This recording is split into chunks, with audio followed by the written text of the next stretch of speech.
உங்க தாத்தன் யாரு? அந்த மன்னரோ, இவங்க அந்த அந்த ஆளுகளா அப்படின்னு சொல்லி 90% நீங்க எந்த ஆளுன்னு கேட்குறபோதே 90% அனலைஸ் பண்ணிருவாங்க. அதுக்கு மேல அந்த உறவுகள வந்து மறுபடியும் நம்ம கன்டின்யூ பண்றதா, இல்ல ஃப்ரெண்ட்ஷிப்பாவே வச்சுக்கிறதா அப்படிங்கிறது வந்து முடிவு பண்ணுவாங்க. ஆனா நம்ம வேணா சொல்லிக்கலாம், இங்க ஜாதி மறந்துச்சு அதுங்கிறதெல்லாம். ஆனா சார் கூட சொன்னாங்க, "திடீர்னு ஒரு படம் பாருங்க" அப்படின்னு. ஆ நான் வந்து சாருக்கு தெரியாது. இப்போ சொல்றேன். நான் பார்க்கவே இல்ல அந்த படம். எதையும் பார்த்துறக்கூடாது. இதில வந்து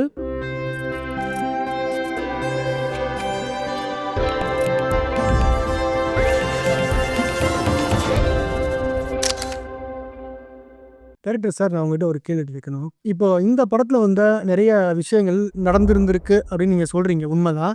என்னுடைய கேள்விகள் திருப்பியும் வர்றது என்ன அப்படின்னா, எல்லாருக்குமே அந்த கேள்விகள் இப்ப அது நடக்குதா?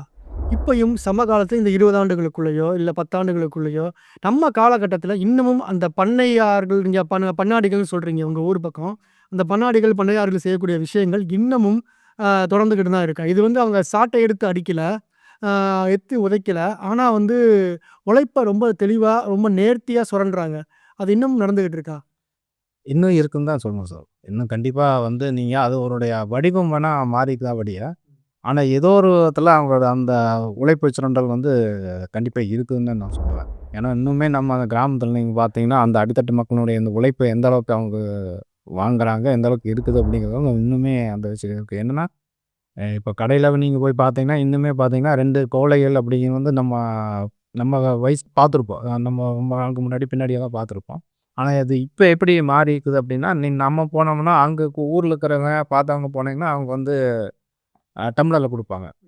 இப்ப அதே வந்து ஒரு தலித் மாரி அந்த மாரி தாழ்த்தப்பட்டவங்களுக்கு போனா, கண்டிப்பா அவங்க அந்த மக்களுக்கு வந்து அந்த இப்ப வந்து பேப்பர் கப்புன்னு ஒண்ணு வந்துரும்.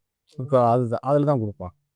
இன்னும் நீங்க அது போனா அந்த டம்ளர் மாறிக்குதா வழிய, அந்த வடிவங்கள் மாறிக்குதா வழிய, நிலைமைகள் இன்னும் அந்த மாரி தான் இருக்கு. இந்த 2025ஆம் ஆண்டிலயும் ஏஐ வந்தது சரியும், நம்ம கொங்கு மண்டலத்துல இப்படி ஒரு வழக்கம் இருக்கு. கண்டிப்பா ஆளுக்கு ஒரு டம்ளர் குடுப்போம். கண்டிப்பா இருக்கு சார். ஆளுக்கு ஒரு டம்ளரும் இருக்குது. இது இங்க மட்டும் இல்ல. என்ன கேட்டா, நீங்க நம்ம நம்ம சிட்டில வேணா மறைஞ்சிடுச்சு. இல்ல ஏன்னா இங்க வந்து பலதரப்பட்ட மக்கள் நம்ம யார் யாரு சந்திச்சுக்கிறோம் அப்படிங்கிற ஒரு விஷயம் இல்லைங்கிற போது என்னன்னா, நம்ம ஒரு பொதுவான இடத்துல நம்ம வந்து சந்திக்கும்போது, அது அந்த விஷயம் நம்ம பார்க்க மாட்டோம். ஆனா நீங்க அதவே வந்து நீங்க உற அ அந்த ஃப்ரெண்ட்ஷிப் வந்து உறவுகளா மாறுதுங்கும்போது என்னன்னா, அது கண்டிப்பா ஒரு வெளிய வரும். இன்னுமே வந்து மனித மனதிற்குள்ள அந்த எங்கேயோ ஒரு பக்கம் அது உறங்கிட்டு தான் இருக்குன்னு தான் நான் சொல்லுவேன். இப்ப நம்ம சிட்டிக்குள்ளேயே இப்ப நம்மளே பேசிட்டு இருக்கோம்னா, நீங்க ஃப்ரெண்ட்ஷிப்பா பேசிக்கலாம். ஆனா அது உறவுகளா மாறும்போது அப்படியே கொஞ்சம் விசாரிப்போம். "நீ யாரு? எந்த ஊர்லேருந்து வந்த? ஓ! உங்க தாத்தன் யாரு? அந்த மன்னரோ, இவங்க அந்த அந்த ஆளுகளா?" அப்படின்னு சொல்லி 90% நீங்க எந்த ஆளுன்னு கேட்குறபோதே 90% அனலைஸ் பண்ணிருவாங்க. அதுக்கு மேல அந்த உறவுகள வந்து மறுபடியும் நம்ம கன்டின்யூ பண்றதா, இல்ல ஃப்ரெண்ட்ஷிப்பாவே வச்சுக்கிறதா அப்படிங்கிறது வந்து முடிவு பண்ணுவாங்க. ஆனா நம்ம வேணா சொல்லிக்கலாம், இங்க ஜாதி மறந்துச்சு அதுங்கிறதெல்லாம். ஆனா 90 விழுக்காடு வந்து கிராமத்திலயும் இருக்குது, சிட்டிலயும் இருக்குதுன்னு தான் நான் கண்டிப்பா. அதாவது இதுவரைக்கும் நாங்க சினிமா அப்படிங்கிற குறிப்பா கொங்கு படத்த பார்த்த 90ல எல்லா கொங்கு படமும் பார்த்தீங்கன்னா, கோபிச்செட்டிப்பாளையம். நீங்க எடுத்த இந்த கோபிச்செட்டிப்பாளையம்னாலே, ஒரு செழிப்பான பகுதி. அங்க எல்லாருமே ரொம்ப கலாச்சாரத்த பிரதிபலிக்கக்கூடிய இடம் அப்படின்னு சொல்லி நம்ம மைண்ட்ல இப்படிலாம் ஃபிக்ஸ் ஆயிருக்கு. ஆனா முதல் முறையா கோபிச்செட்டிப்பாளையத்துக்குள்ளேயும் ஒரு வறண்ட பகுதி இருக்கு, அப்படிங்கிறத நீங்க சொல்லியிருக்கிறதா நான் பார்க்குறேன். இல்ல கண்டிப்பா. இப்போ கோபிச்செட்டிப்பாளையத்துல 2 பிரிவு இருக்குது. நீங்க ரைட் ஹேண்ட் சைடு பார்த்தீங்கன்னா, ஆறு போயி அது செழிப்பான பகுதிகள் தான் அதிகமா வந்து அங்க வந்து படப்பிடிப்பு நடந்திருக்குது. அதுதான் வந்து இங்க நம்மளுக்கு தெரியும். சினிமாவுல வந்து ஒரு செழிப்பான ஏரியான்னு. அதே நீங்க லெஃப்ட் ஹேண்ட் சைடு பார்த்தீங்கன்னா, ஃபுல்லா வந்து ட்ரையான ஏரியா தான். மானாவாரி நிலங்கள் தான் இருக்குது. அங்க அதே மாரி மக்கள் வந்து கிராம மக்கள் வந்து இந்த மாரி வாழ்வியல் இருக்காங்க அப்படிங்கிறது தான், இது முதல்ல நம்ம இதுல நம்ம பதிவு பண்ணியிருக்கோம். Okay sir. நான் இப்ப இந்த கதைய எடுத்ததுனால நான் உங்ககிட்ட வெளிப்படையாவே கேட்கிறேன். ஒரு இப்போ நெறைய பேர் அந்த இயக்குனர்கள்லாம் பார்த்தீங்கன்னா, இப்ப சமகால இயக்குனர்கள் இந்த மாரி படங்கள் எடுக்குறாங்க. இப்போ நம்ம மாரி செல்வராஜ், பா. ரஞ்சித் அவங்களுடைய குரூப்ல இருந்து எல்லா படங்களுமே இந்த ஜாதிய பின்புலத்தை அ அ சமூக நீதி படங்கள்னு நம்ம சொல்லலாம். அவங்க எடுக்குறாங்க. என்னுடைய கேள்வி என்னன்னா, இதனுடைய இன்ஃப்ளூயன்ஸ்ல இப்ப நீங்க அ இந்த படங்கள் எடுத்தீங்களா? அப்படின்ற ஒரு கேள்வி. 2வது என்ன அப்படின்னு பார்த்தீங்கன்னா, எப்பயுமே இவங்க யாரும் சொல்லாத ஒரு விஷயத்த நான் இதுக்குள்ள பார்க்குறேன். ஏன்னா, இது அதிகமா எந்த படத்துல சொல்லியிருப்பாங்க சமீப காலத்துல எனக்கு தெரிஞ்சு இல்ல. ஆ பழைய படங்கள்ல மேபி இருந்திருக்கலாம். நில உடைமைக்கும், ஜாதிக்கும் அதுக்கு அது அது ஒரு நீட்சியா இருக்கக்கூடிய அரசியலுக்கும் இருக்கக்கூடிய ஒரு தொடர்பு இருக்கு. ஏன்னா உங்களுக்கு தெரியும் நில உச்சவரம்பு சட்டம் இதெல்லாமே ஜாதியினுடைய ஆதிக்கத்த குறைக்கணும் அப்படின்றதுக்காக தான் கொண்டு வந்தது. ஸோ இந்த நில உடைமை அரசியல் அப்படிங்கிறது நில உடைமை ஜாதி அரசியல்ன்றது நீங்க சொல்லணும்னு நினைச்ச எய்ம் பண்ணதா சார்? அல்லது இத பார்த்து நீங்க எடுத்ததா? இல்ல. இப்ப என்னன்னா, இப்போ நம்ம வந்து இப்போ இருக்கிற அந்த ரஞ்சித் சார் இந்த மாதிரி செல்வராஜ் மாதிரி படம் பண்ணணும் அப்படி அந்த தாட்டில் நம்ம போவோம். நம்ம கிராமத்தில் நடந்த ஒரு வாழ்வியலை சொல்லணும். எப்படி மக்கள் வாழ்கிறாங்க, அந்த கிராமத்தில் இருந்து என்ன மாதிரி இருக்குது அப்படிங்கிறத நம்ம எடுத்தோம். அப்படி சொல்கிற போது என்னென்னா அது நீங்கள் ஆட்டோமேட்டிக்காக உங்களுக்கு அந்த இது வந்துடும். அந்த ஏற்றத்தாழ்வுகள், பொருளாதார ஏற்றத்தாழ்வுகள் வந்து பொருளாதார ஏற்றத்தாழ்வுன்னா என்ன, அந்த மக்களினுடைய பொருளாதார ரீதியாகவும் சரி அதுங்கிற போது அந்த அந்த ஜாதியை வந்து நம்ம வந்து அதை விட்டுட்டு நம்ம சொல்ல முடியாது. ஏன்னா அதுதான் அங்கே இருக்கிற நிலைமைகள். அது மாதிரி ஆனால் வந்து அது நம்ம வந்து ஜாதியை வந்து முன்னிறுத்தி நான் பண்ணல. அங்கே கிராமத்தில் எந்த மாதிரி மக்கள் 2 பிரிவான மக்கள் எப்படி இருக்கிறாங்க அப்படிங்கிறத சொல்கிறோன்னு தான் நினச்சோம். அதில் என்னென்னா நிலம் வந்து என்னென்னா அது ஏன் நான் அங்கே வந்து வச்சேன் அப்படின்னா அது அது இப்போ வரைக்கும் அது ஒரு சாட்சியாகவே இருக்குது. அது என்னென்னா இப்போ நம்ம சொல்லுவோம், இப்போ நம்ம வந்து நுங்கம்பாக்கத்தில் லேக் ஏரியான்னு சொல்லுவோம். லேக் ஏரியான்னு ஏன் சொல்லுவோம், அந்த காலத்தில் அது வந்து அங்கே வந்து குளமாக இருந்திருக்குது. குளமாக இருந்ததுனால தான் அது வடிவமைச்சு இப்போ வீடு கட்டி அங்கே. ஆனால் இன்னுமே நம்ம வந்து அது லேக் ஏரியான்னு தான் கூப்பிடுவாங்க.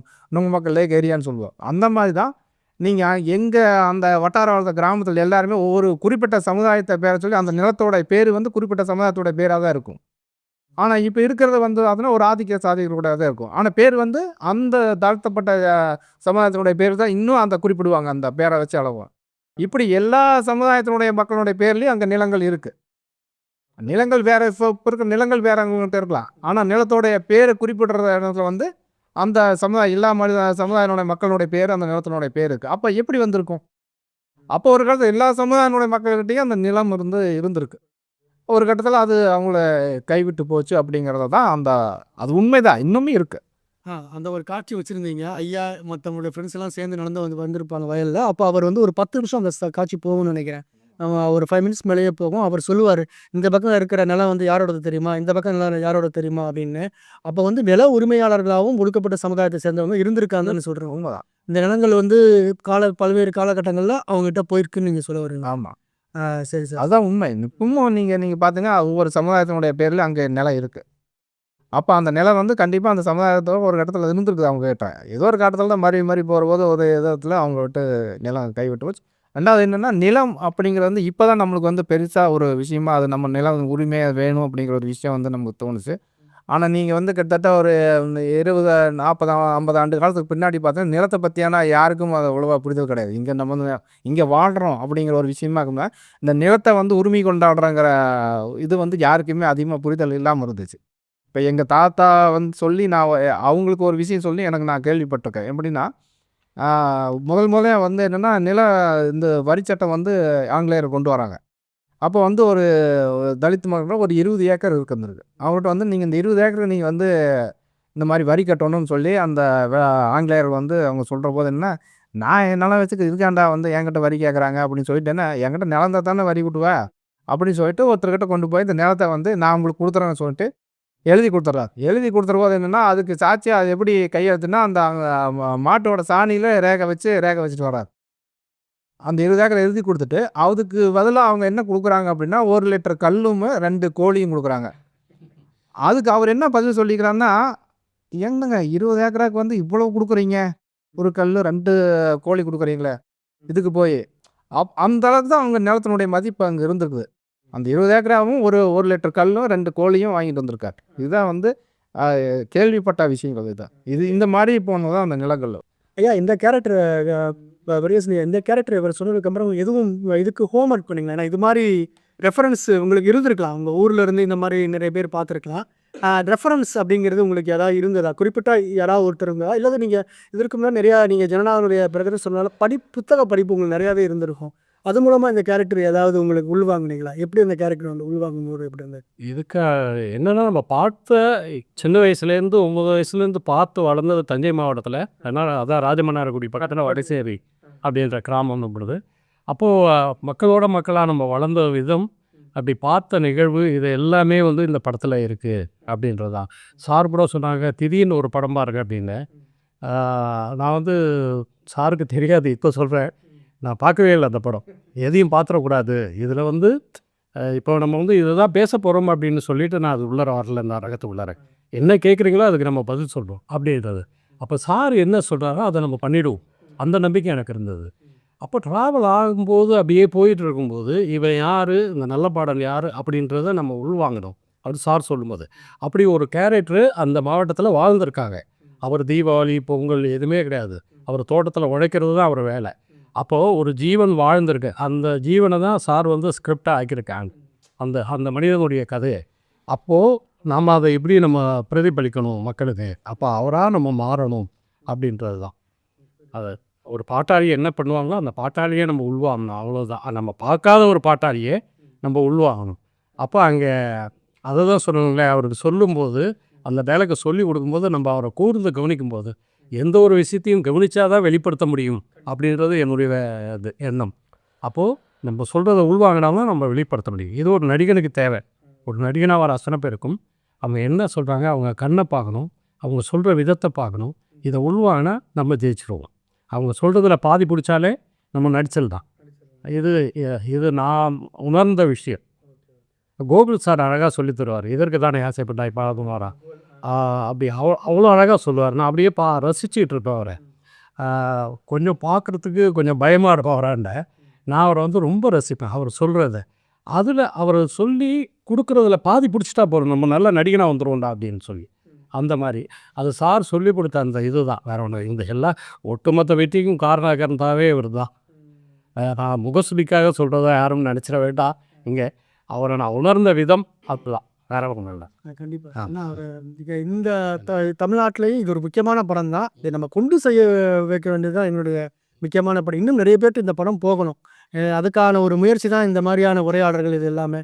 சார் விஜய் சேனாதிபதி சார், அப்புறம் உங்கள்கிட்ட வரேன். குறிப்பாக பார்த்தீங்கன்னா அந்த குறிச்சிட்டு வந்துட்டு அந்த சண்டை போடுவீங்க இல்லையா, ஆமாம். அவரை போய் அவர் அடிப்பீங்க. அந்த காட்சி ரொம்ப ரியலாக இருக்குது. நிஜமாவே அடிச்சிட்டிங்களா? டைரக்டர் அடிக்க சொல்லிட்டாரு. ஆக்சுவலாக நான் வந்து எங்கள் மாமனாரை தான் தள்ளி விடுவேன். அந்த நிஜமத்தில் அந்த இடத்துல மாப்பிள்ளை கேரக்டர் வந்து என்னை உதைப்பார். அவர் படுத்திருந்து ஒடியாந்து உதைப்பார். நான் யதார்த்தமாக தான் பண்ணது. அது ஒரே டேக்கில் நல்லா அமைஞ்சிச்சு.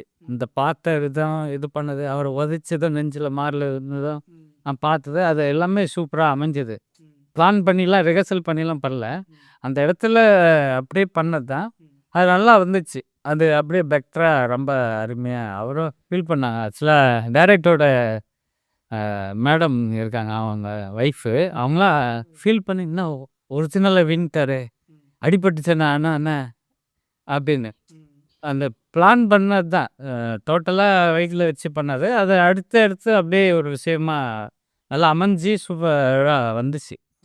ஆக்சுவலாக விஜயின் மாப்பிள்ளையும் மாமனாருக்கு தான் ரொம்ப நன்றி சொல்லணும். ஏன்னா நான் அவரை தள்ளி விடும்போது எனக்கு எதோ ஆகிடும்னு அவர் ஃபீல் பண்ணதை யாருமே யாருக்கும் அடிப்படும்ன்ற ஒரு ஃபீல் இல்லாமல் ஒரு எதார்த்தமாக பண்ணோம். அது நல்லா வந்தது. ஆக்சுவலாக டைரக்டர் சார் எதிர்பார்த்தது எங்களுக்கு நாங்கள் பண்ணணுன்ற ஒரு ஃபீல் தான். அல்ல, அதுதான் ரொம்ப ஆச்சரியமான விஷயம். இயற்கையோட மிகப்பெரிய ஆச்சரியம் என்னன்னா அந்த கிடா. ஏன்னா ஒரு ஆடனுடைய இயல்பு என்னென்னா, அதிகம் மக்கள் கூடுனாவோ நம்மளை பார்த்து மிரண்டு ஓடிடும். அது இன்றைக்கி நம்ம இது பண்ணி ஹோல்டு பண்ணி நிற்காது. ஆனால் இந்த கிடாயை பொறுத்தளவுக்கு என்னென்னா, ரொம்ப நம்ம நடந்தால் அதுவும் நடக்கும், நம்ம நின்னா அதுவும் நிற்கும். நம்ம ரொம்ப நேரம் டைலாக் இவங்க வந்து டேக்னு ஒன் மோர் போட்டு வந்து அது ரொம்ப நேரம் பார்த்துட்டு அதே படுத்து கம்மலாம்.